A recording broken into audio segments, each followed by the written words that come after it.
اگلا باب ہمارا صفحہ نمبر 9 پہ مسواک اور مسنون فطری اعمال، یعنی مسواک کی کیا فضیلت ہے، کیا اہمیت ہے، اور مسنون فطری اعمال۔ مسنون کیسے ہے؟ سنت سے، یعنی وہ عمل جو سنت ہیں اور جو فطری ہیں۔ فطری ہونے کا معنی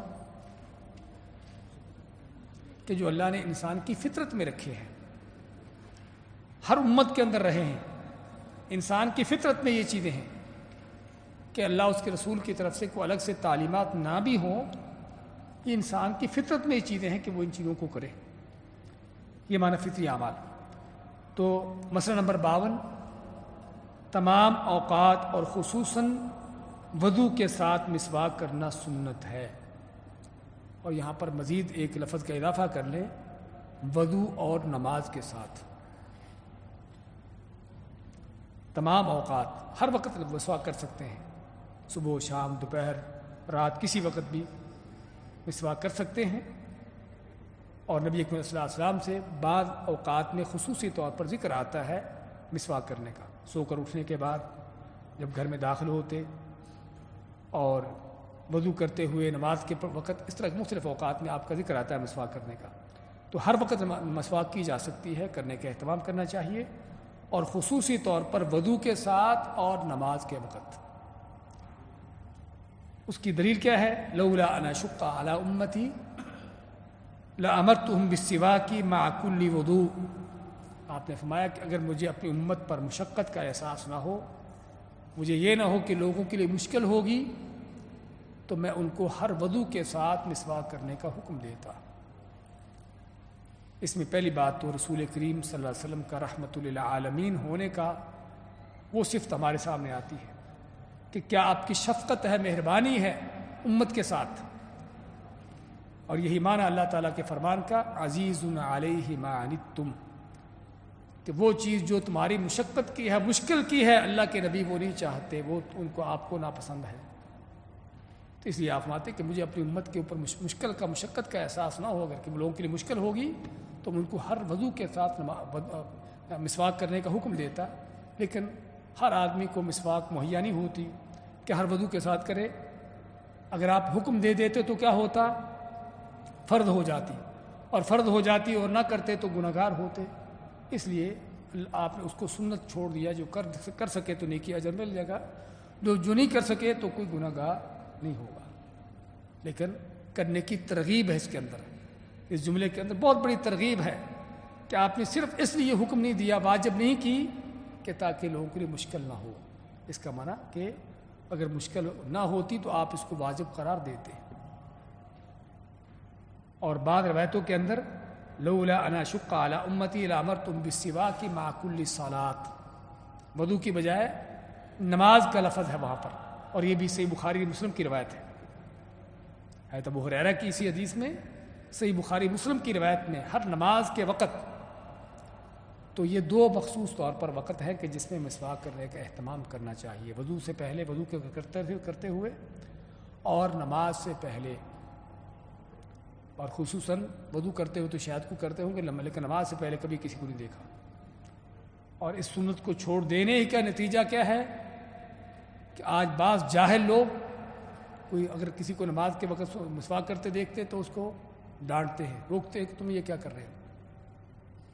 نہ کہ اپنی جہالت کا علاج کریں، بلکہ جو سنت پر عمل کر رہا ہے اس کو بھی روکا جاتا ہے۔ اور یہ اس سنت کو چھوڑ دینے کا نتیجہ ہے۔ اگر لوگ اس سنت پر عمل پیرا ہوتے، ایسے جاہلوں کو لوگ مسواک کرتے نظر آتے تو ان کی جہالت دور ہو جاتی۔ تو علی کل حال نماز سے پہلے مسواک کرنا سنت ہے۔ سنت ہے کہ جیب میں رکھیں، مسواک اپنے پاس رکھیں تاکہ نماز سے پہلے بھی اس کا اہتمام کر سکیں۔ اسی طرح روزے دار روزے کی حالت میں کسی وقت بھی مسواک کر سکتا ہے۔ اور روزے دار کے حوالے سے خصوصاً اس مسئلے کا ذکر اس لیے کیا کیونکہ بعض فقہا کے نزدیک کیا ہے کہ روزے کی حالت میں مسواک کرنا مکروہ ہے۔ اس کی کوئی دلیل نہیں۔ نبی اکرم صلی اللہ علیہ وسلم کے بارے میں آتا ہے کہ آپ روزے کی حالت میں بھی مسواک کیا کرتے تھے، صبح کا وقت ہو یا شام کا ہو یا دوپہر کا ہو، بغیر کسی فرق کیے۔ اور جنہوں نے مکروہ کہا، کیوں مکروہ کہا ہے؟ وہ کہتے ہیں کہ روزے کی حالت میں انسان کے منہ سے جو اسمیل پیدا ہوتی ہے اللہ تعالیٰ کے ہاں وہ کیا ہے؟ وہ کستوری سے زیادہ پسندیدہ ہے. تو کہتے ہیں مسواک کرنے سے اسمیل ختم ہو جائے گی، اور یہ غلط فہمی ہے، کیونکہ وہ اسمیل منہ سے نہیں آتی، وہ معدے سے اٹھتی ہے. معدہ خالی ہونے کی وجہ سے اسمیل آتی ہے، تو منہ سے اگر مسواک کر بھی لیتے ہیں تب بھی وہ اسمیل آتی رہے گی. سمجھے نا؟ اس لیے اس اسمیل کا تعلق دانتوں کے ساتھ نہیں، منہ کے اندر نہیں، بلکہ اس کا تعلق معدے کے ساتھ ہے. اور نبی صلی اللہ علیہ وسلم کی سنت بھی ہے مسواک کرنا روزے کی حالت میں. پیلو کی مسواک سنت ہے. مسواک کس کی کریں؟ ایسے کسی بھی درخت کی کر سکتے ہیں، لیکن احادیث میں پیلو کی مسواک کا ذکر آتا ہے، ورنہ کسی بھی درخت کی جا سکتی ہے. مسواک نہ ہونے کی صورت میں انگلی دانتوں پر رگڑنے سے بھی سنت پر عمل ہو جاتا ہے. حضرت عائشہ کی حدیث ہے صحیح بخاری مسلم کی، فرماتی ہیں کہ اگر کسی کے دانت نہ ہو، اگر کسی کے دانت گر جائیں تو اس کی سنت پر جاتی رہی. آپ میں کہ اگر وہ اپنی انگلی کو رگڑ لیتا ہے تو اس کو بھی اجر مل جاتا ہے. تو انگلی کو بھی دانتوں پر یا منہ میں رگڑنے سے اللہ تعالیٰ اجر دے دیتا. اور ابھی ہم پڑھ رہے تھے کہ اللہ تعالیٰ کے ہاں نیکی نیت سے مل جاتی ہے. آگے مسئلہ نمبر 53 میں فطری چیزیں کون کون سی ہیں. اس میں اس حدیث میں ایک حدیث میں 5 کا ذکر ہے، ایک میں 10 کا ذکر ہے. ابو ہریرہ سے روایت ہے رضی اللہ تعالیٰ عنہ سے کہ رسول کریم صلی اللہ علیہ وسلم نے فرمایا خمس من الفطرہ، 5 وہ چیزیں ہیں جو فطری چیزیں ہیں. الختان والاستحداد وتقلیم الاظافر ونتف الابط وقص الشارب، کہ فطرت کی 5 چیزیں ہیں: ختنہ کرنا، زیر ناف بال صاف کرنا، ناخن کاٹنا، بغل کے بال صاف کرنا اور منہ سے کترانا. صحیح مسلم میں یہ 5 کا ذکر ہے. اس کے بعد آگے دوسری روایت ہے کہ جس میں 10 کا ذکر ہے حضرت عائشہ کی حدیث میں کہ آپ میں کہ عشر من الفطرہ، 10 چیزیں ہیں جو فطرت میں سے ہیں، فطرت کے اعمال میں سے ہیں. قص الشارب، پونچھوں کو کاٹنا، اعفاء اللحیہ، داڑھی کا بڑھانا، والسواک اور مسواک کرنا، والمضمضہ اور کلی کرنا، استنشاق الماء اور پانی کو ناک میں چڑھانا، وقص الاظافر اور ناخنوں کا تراشنا، وغسل البراجم. براجم کیا چیز ہے؟ کہ انگلی کے جوڑوں پر جو کٹ لگے، کٹ سے نظر آتے ہیں جوڑ میں، یہ انگلی کی جوڑوں کے پیچھے، اس کو براجم کہتے ہیں. ان جگہوں کو خاص طور پر دھونا، یعنی ممکن ہے کہ بعض اوقات پانی تھوڑا ہو اور ان جگہوں پر نہ پہنچ سکے تو ان جگہوں کو دھونا. وحلق العانہ، زیر ناف بال صاف کرنا، وانتقاص الماء اور استنجا کرنا. یہ 10 چیزیں جو صحیح مسلم کی دوسری روایت میں جن کا ذکر آتا ہے کہ 10 چیزیں جو فطرت کے اعمال میں سے ہیں. اس میں دیکھیے کہ مونچھوں کا کترانا، جس کی آپ صلی دوسری احادیث میں بھی تاکید کی ہے، عاف اللحا وقص الشارب. لیکن احادیث میں مونچھوں کو کترانے کا ذکر آتا ہے، مونڈنے کا نہیں. کسی حدیث میں مونچھوں کو مونڈنے کا ذکر نہیں آتا. احف الشوارب، مونچھوں کو نیچا کرو، ان کو کترواؤ. قصو کا لفظ اس طرح کے لفظ آتے ہیں، مونڈنے کا لفظ نہیں آتا. اس لیے سنت جو ہے مونچھوں کو کترانا ہے، نہ کہ مونڈنا ہے. اور امام مالک رحمۃ اللہ علیہ تو کہتے ہیں کہ جو مونچھوں کو مونڈتا ہے اس کی پٹائی کرنی چاہیے. دوسرا کہتے ہیں اعفاء اللحیہ، داڑھی کا بڑھانا. داڑھی بڑھانا اللہ کے نبیوں رسولوں کی، اللہ کے نیک بندوں کی، علماء کی، ائمہ اکرام کی، صالحین کی سنت رہی ہے، اور یہ سنن الفطرہ میں سے ہے. ان کی نہ بھی سنت ہو، اللہ نے انسان کی فطرت میں رکھا ہے کہ داڑھی کو بڑھانا. اس کا معنی کہ داڑھی کو کاٹنا، داڑھی کو موڑنا فطرت کی خلاف ورزی ہے، اللہ کے نبی کی سنت کی خلاف ورزی ہے، اللہ کے نبی کے حکم کی خلاف ورزی ہے کہ جس میں آپ نے داڑھی کو بڑھانے کا، داڑھی کو چھوڑنے کا، داڑھی کو معاف کرنے کا حکم دیا. 3 طرح کے الفاظ: عاف اللحا، داڑھی کو معاف کر دو، ارخ اللحا، داڑھی کو لمبا کرو، چھوڑ دو، اور وفر اللحا، داڑھی کو بڑھنے دو. ارخ مختلف الفاظ سے آپ نے اس کی ترغیب دی، اور بلکہ یہ بھی فرمایا وخالف المجوس والمشرکین کہ مجوسیوں مشرکوں کی مخالفت کرو کہ وہ ہیں جو داڑھی مونڈتے ہیں۔ تو داڑھی کا مونڈنا حرام ہے اور کبیرہ گناہ ہے، چھوٹا گناہ نہیں ہے، کبیرہ گناہ ہے۔ اگر اس کو چھوٹا بھی کہہ لے تو چھوٹا کب کبیرہ ہو جاتا ہے؟ جب اس کو بار بار کیا جائے۔ تو داڑھی مونڈنے والا کوئی ایک دن تو نہیں مونڈتا نا، وہ ڈیلی ہی، کم از کم ہر ہفتے ایک دفعہ، تو اس لیے کبیرہ گناہوں میں سے ہے۔ بس سواک مسواک کرنا جس کا ابھی ہم پڑھ کے آئے ہیں، والمضمضہ کلی کرنا، منہ میں پانی ڈال کر منہ کو اس کے اندر منہ کے اندر ہلانا تاکہ منہ صاف ہو جائے، والاستنشاق الماء اور پانی کو ناک میں چڑھانا، وقص الاظافر اور ناخن تراشنا، وغسل البراجم جس طرح بتایا ہے کہ انگلی کے پوروں کے پیچھے جو یہ جگہ ہوتی ہے جو سمٹ جاتی ہیں انگلی کو سیدھا کرنے پر، ان کو دھونا، کیونکہ پانی اگر تھوڑا ہو تو ممکن ہے یہاں پر پانی نہ پہنچے، ونتف الابط اور بغلوں کے بالوں کو نوچنا، نتف کے معنی نوچنا، اصل یہ سنت ہے، لیکن اگر کسی کو نوچنے میں مشقت ہو تو مونڈ سکتا ہے، مشکل نہیں ہے، مونڈ سکتا ہے، کسی بھی چیز سے اس کو آج کل جو مختلف طرح کی کریمز وغیرہ ہیں ان سے صاف کر سکتا ہے۔ لیکن نوچنے کا فائدہ ہے، فائدہ کیا ہے؟ ایک تو اسمیل پیدا نہیں ہوتی بغلوں کے اندر، اور دوسرا وہ بال سخت ہونے کی بجائے آہستہ آہستہ پھر وہ نرم ہوتے جاتے ہیں، ہلکے ہوتے جاتے ہیں، اور بلکہ ایک وقت کے بعد بہت کم رہ جاتے ہیں۔ نوچنے کا فائدہ یہ ہوتا ہے۔ وحلق العانہ اور زیر ناب بالوں کو مونڈنا، اور مونڈنے کے حوالے سے یہ مونڈنے کا لفظ جو ہے حلق العانہ کس کے لیے ہے؟ صرف مردوں کے لیے؟ سبھی کے لیے، سنن الفطرہ ہے، فطرت کی سنتیں ہیں، کیونکہ ہمارے بعض وہ مثلا انہوں نے پتہ نہیں کہاں سے لائے ہیں کہ خواتین جو ہیں وہ بالوں کو مونڈ نہیں سکتی، یہ پتہ نہیں کہاں کا ان کا مسئلہ ہے۔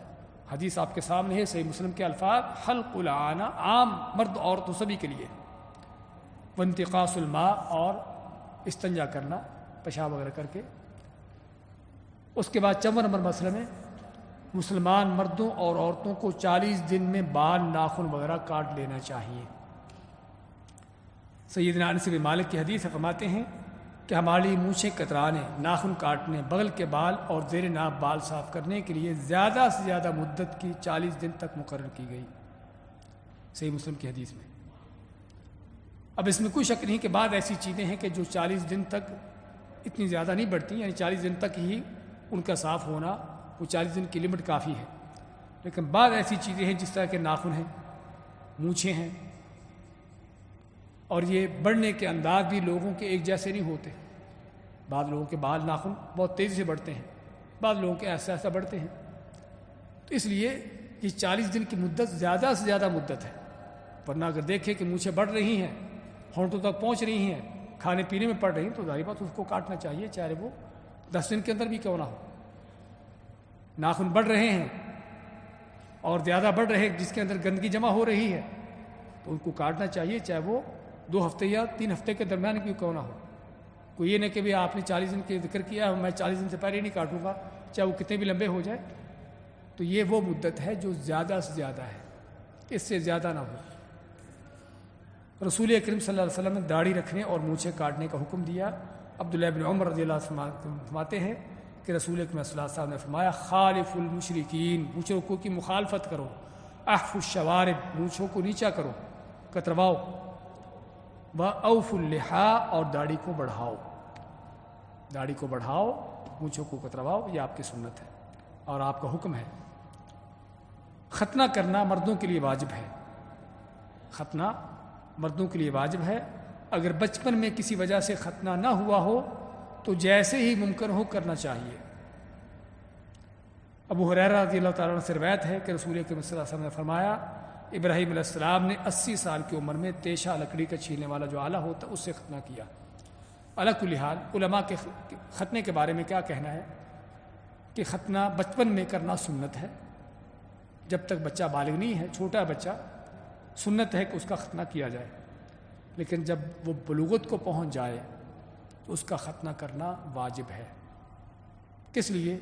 اور یہ مردوں کے حوالے سے ختنہ کرنا واجب ہے، کیونکہ بلوغت کو پہنچنے کے بعد بھی ختنہ نہ کیا جائے تو اس جلد کے نیچے گندگی جمع ہوگی، ناپاکی جمع ہوگی، تو جو ظاہری بات ہے اس کی طہارت اس سے نہیں مکمل ہوگی۔ اس لیے علماء کہتے ہیں کہ جب بچہ جب بالغ ہو جائے تو اگر ختنہ اس کا نہیں ہوا تو اس کو ختنہ ضروری کرنا چاہیے۔ اسی طرح اگر کوئی نان مسلم اسلام قبول کرتا ہے تو اس کو بھی ختنہ کرنے کا کہنا چاہیے، چاہے اس کے لیے ضروری نہیں کہ پہلے دن ہی ختنہ کروا لے، اس کو ایسا ایسا اس چیز پر یعنی تیار کرنا چاہیے۔ وضو کے مسائل، وضو کے متعلق ارشاد باری تعالیٰ ہے۔ اس سے پہلے وضو کا معنی کیا ہے؟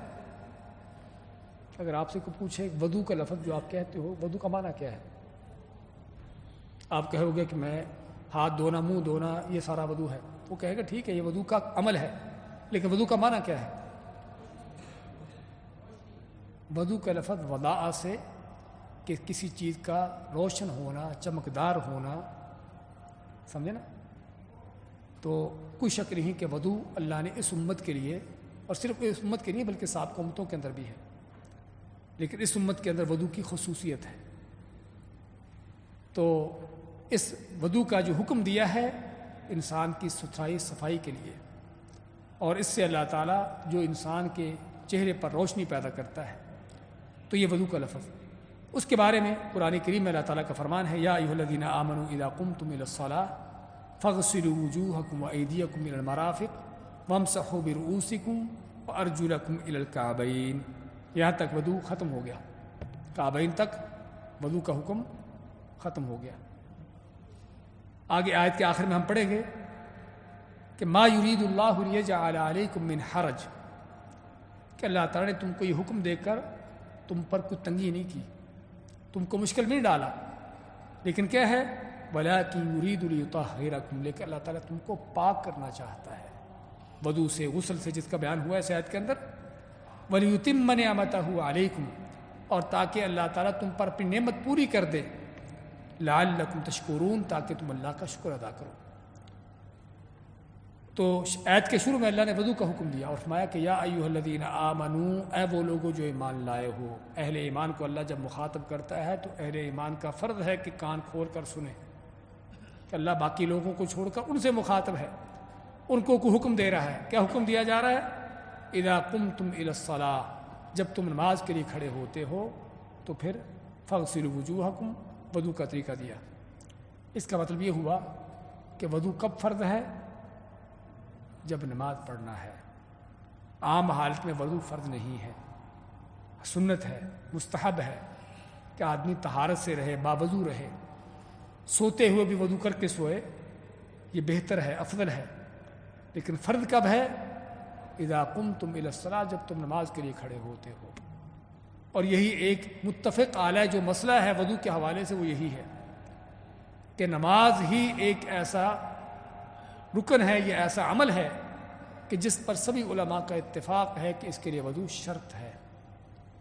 اس کے علاوہ طواف کے لیے یا قرآن کریم کو پکڑنے کے لیے وضو کا شرط ہونا، اس میں علماء کے اختلافات ہیں، خیر بیان کریں گے اس کو آگے۔ تو اس میں اللہ نے وضو کا حکم دیا اور فرمایا کہ فاغسلوا وجوہکم، نماز کے لیے کھڑے ہوتے تو کیا کرو؟ وضو کرتے ہوئے اپنے چہروں کو دھو، وایدیکم الی المرافق، اور اپنے ہاتھوں کو دھو کونیوں تک، اپنے ہاتھوں سے مراد یعنی اپنے بازوؤں کو کونیوں تک دھو، وامسحوا برؤوسکم، اور اپنے سروں کا مسح کرو، وامسحوا مسح کرو برؤوسکم، اپنے سروں کا، وارجلکم الی الکعبین، اور اپنے پاؤں کو دھو ٹخنوں تک۔ کعبین، کعب کی تثنیہ یعنی دو کعب، یعنی اپنے دونوں ٹخنوں تک جو ہے پاؤں کو دھو۔ تو یہ ہے وضو کا حکم۔ وضو یا کوئی دوسری عبادت نیت کے بغیر نہیں ہوتی۔ وضو چونکہ عبادت ہے، صرف خالی طہارت نہیں ہے، عبادت ہے، تو جس طرح کسی بھی عبادت کے لیے نیت کا ہونا ضروری ہے تو وضو کے لیے بھی نیت ہونا چاہیے، کیونکہ آپ کا فرمان کیا ہے؟ انما الاعمال بالنیات، عملوں کا دار و مدار نیتوں پر ہے، اور نیت دل کا ارادہ ہے، زبان سے نیت کرنا سنت کے خلاف ہے۔ آپ صلی اللہ علیہ وسلم نے کسی بھی عمل کی کبھی زبان سے نیت نہیں کی، بلکہ نیت کا معنی ہی دل کا ارادہ ہے۔ آپ جو بھی کام کرنا چاہتے ہو اس کا ارادہ کرتے ہو، یہ آپ کی نیت ہے۔ تو آپ وضو کرنا چاہتے ہو، دل سے نیت ہو کہ میں وضو کر رہا ہوں، کیونکہ بعض اوقات آدمی ویسے بھی ہاتھ منہ دھوتا ہے، پاؤں وغیرہ دھو لیتا ہے بغیر وضو کے بھی، تو وہ وضو شمار نہیں ہوگا۔ وضو کے لیے لازمی نیت ہونی چاہیے۔ 59 نمبر مسئلہ میں وضو نماز کے لیے شرط ہے۔ سیدنا ابو ہریرہ رضی اللہ تعالیٰ عنہ رسول کریم صلی اللہ علیہ وسلم سے روایت فرماتے ہیں، لا تقبل صلاة احدکم اذا احدث حتی یتوضأ، کہ اگر کسی کا وضو ٹوٹ جائے تو جب تک وہ وضو نہ کر لے نماز نہیں ہوتی۔ کسی کا وضو ٹوٹ گیا، جب تک وضو نہ بنا لے اس وقت تک اس کی نماز نہیں ہوتی۔ چنانچہ اگر کسی شخص کو نماز کے دوران یا اس کے بعد یاد آئے کہ اس نے بغیر وضو کے نماز پڑھی ہے تو اسے وضو کر کے نماز دہرانا ہوگی، کیونکہ وضو نماز کی شرط ہے۔ نماز کے علاوہ طواف اور قرآن پکڑنے کے لیے بھی وضو ضروری ہے۔ تو بات کر رہے تھے کہ نماز کے حوالے سے وضو نماز کی شرط ہے، اس کے بغیر نماز نہیں ہے۔ اور شرط ہونے کا معنی اگر نماز کے دوران بھی یاد آ گیا کہ میرا وضو نہیں ہے، نماز سے پہلے نماز شروع کرتے ہوئے یعنی خیال نہیں آیا کہ وضو ہے کہ نہیں، نماز شروع کر دی، یا تھا ذہن میں کہ میرا وضو ہے لیکن نماز کے دوران یاد آیا کہ میں نے تو فرض کرو واش روم گیا تھا، میرا وضو ٹوٹ گیا تھا، تو اسی وقت نماز کو چھوڑ کر اس کو وضو کرنا ہوگا اور نماز کو دوبارہ نئے سرے سے شروع کرنا ہوگا۔ نماز کے بعد یاد آیا کہ میں نے نماز بغیر وضو کے پڑھ لی ہے تو اس کو وضو کر کے نماز کو دہرانا ہوگا کیونکہ شرط ہے۔ اور اسی طرح طواف اور قرآن پکڑنے کے لیے بھی، طواف کے حوالے سے جمہور علماء کا یہی کہنا ہے کہ طواف کے لیے بھی وضو شرط ہے، وضو ہونا چاہیے۔ اور قرآن کو پکڑنے کے حوالے سے بھی کہ اگر قرآن کو پکڑ کر تلاوت کرنا چاہتے ہیں تو تب بھی باوضو ہونا چاہیے، جس طرح کے مختلف احادیث میں اللہ کے نبی صلی اللہ علیہ وسلم نے اس کا حکم دیا ہے اور صحابہ کرام کا بھی اس پر عمل رہا ہے۔ تو قرآن کو پکڑ، لیکن خالی قرآن کو اگر آپ نے بغیر پکڑے پڑھنا ہو، تلاوت کرنا ہو تو پھر اس کے لیے وضو شرط نہیں ہے۔ وضو کی شروط کیا ہیں؟ اسلام ہے کہ وضو کرنے والا مسلمان ہو۔ اس کا معنی کیا ہوا کہ اگر کوئی غیر مسلم حالت میں وضو کر لیتا ہے، کوئی کرسچن ہے، اس نے وضو کر لیا، اس کے بعد کلمہ پڑھا، تو ہم کہیں گے کہ دوبارہ وضو کر کے پھر نماز پڑھو، تمہارا جو پہلا وضو کیا ہوا ہے وہ صحیح نہیں۔ کس لیے؟ کیونکہ اسلام شرط ہے، اسلام کے بغیر کوئی عبادت قبول نہیں ہے اور وضو عبادت ہے، تو اس لیے اسلام بنیادی شرط ہے۔ عقل ہے، آدمی عقل و ہوش و حواس سے ہو، اور اس کا معنی کیا ہوا کہ اگر کوئی آدمی فرض کرو اس پر ایسا دورہ پڑتا ہے کہ جس میں پاگل ہو جاتا ہے اور اس نے اس پاگل پن حالت میں وضو کر لیا، اس کے بعد اس سے یعنی کہ اس کا اثر ختم ہو گیا اور وہ ٹھیک ہو گیا، ہم کہیں گے کہ نماز پڑھنے کے لیے دوبارہ وضو کرو۔ کس لیے؟ کہ وضو کے لیے نیت چاہیے، اور بے عقل آدمی کی نیت ہے یا نہیں ہے؟ اس کی نیت نہیں ہے، اس کی نیت نہیں ہے، پاگل کو اس کے ہاں کوئی نیت نہیں اس کی، اس کی عقل کا ہونا۔ تمیز، تمیز کیا ہے؟ کہ بدتمیز نہ ہو۔ تمیز کا لفظ علماء استعمال کرتے ہیں اس بچے کے حوالے سے کہ جو بچہ اس عمر کو پہنچ چکا ہو کہ جس کو کاموں کے اندر فرق کو پتہ ہو کہ یہ کام کیا ہے، یہ کام کیا ہے، سمجھے نا؟ اور یہ عام طور پر 6-7 سال کی عمر تقریباً، جس میں بچے کو تھوڑی سمجھ بوجھ ہوتی ہے، یعنی تمیز کا معنی سمجھ بوجھ، کہ اس کو پتہ ہو کہ وضو کیا ہوتا ہے، نماز کیا ہوتی ہے، کیونکہ اس سے پہلے بچے کو ان چیزوں کا پتہ ہی نہیں ہے۔ کرنے کو کر لے گا وضو، لیکن اس کی نہ کوئی نیت ہے نہ اس کو پتہ ہے۔ تو تمیز ہو، نیت ہو، وضو کی نیت کرنا جس طرح ہم نے کہا ہے کہ ضروری ہے۔ پانی پاک ہو، جس طرح کہ ہم پانی کے مسائل میں پڑھ چکے ہیں۔ جسم سے پانی روکنے والی چیز کا ازالہ کرنا، جو اعضاء اپنے دھونے ہیں وضو کرتے ہوئے وہاں پر کوئی ایسی چیز نہ لگی ہو کہ جو پانی نہ پہنچنے دے۔ استنجا یا صفائی کرنا، اگر آپ کو استنجے کی ضرورت ہے، ناپاکی جسم پر لگی ہے، استنجا کرنا۔ حیض و نفاس سے پاک ہونا، اگر کوئی عورت حیض و نفاس میں وضو کر لیتی ہے اس کے اس وضو کی کوئی حیثیت نہیں ہے۔